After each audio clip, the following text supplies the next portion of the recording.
took the plenum off after that first test drive just to check for any signs of cracks or weaknesses, anything that I need to address before a longer test drive.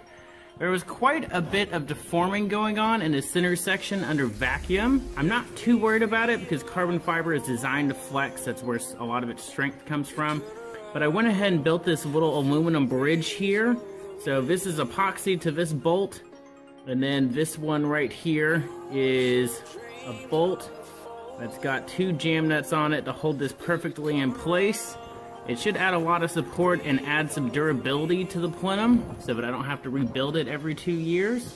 So after the first couple test drives, the car was just not able to compensate for the added airflow and add enough fuel, so the AFRs were just too lean.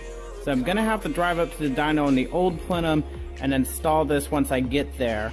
While it's off, because I was getting a considerable amount of flexing here in the middle, even after adding the brace, I was still getting some deformation here and especially up here. So I added 3 layers up here, smaller section, medium, and then a larger piece.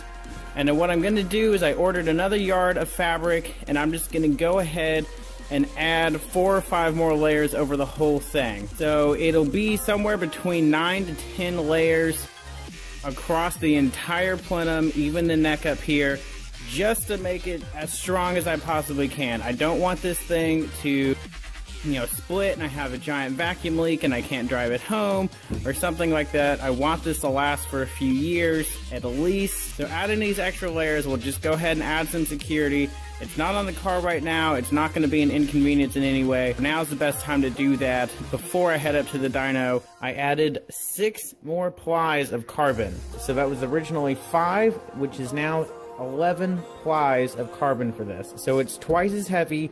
So it's about 2 pounds now, which is still dramatically lighter than the stock plenum. I'm a little upset with where my vacuum port was and made this weird little indentation, but I'll deal with it. It still looks great. Really happy with how it turned out. Between the extra 6 plies and the little bridge that's gonna sit under here, the plenum should have no issue handling the vacuum of the car. So tomorrow we'll be leaving for SOHO in Charlotte, North Carolina, and hopefully we'll be able to lay down some big numbers.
Alright, so we survived the dyno.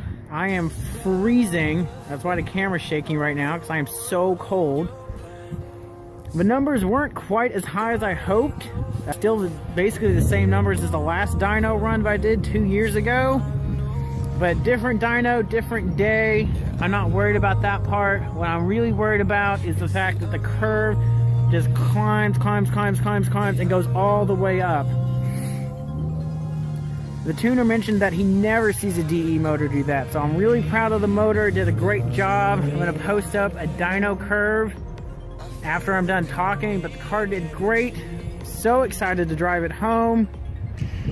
Thanks for watching, guys, and following through this. I'm going to do a recap video. If you haven't watched any of the other videos on the carbon fiber intake, go ahead and take a peek at those. But held up great, hard as a rock. Starts with the ram duct, goes to the inline air box, velocity stack, 3.5-inch Z2, 75mm throttle body, and then the plenum itself. But yeah, everything did great. Drop a comment below, hit that subscribe button, and I will see you guys next week.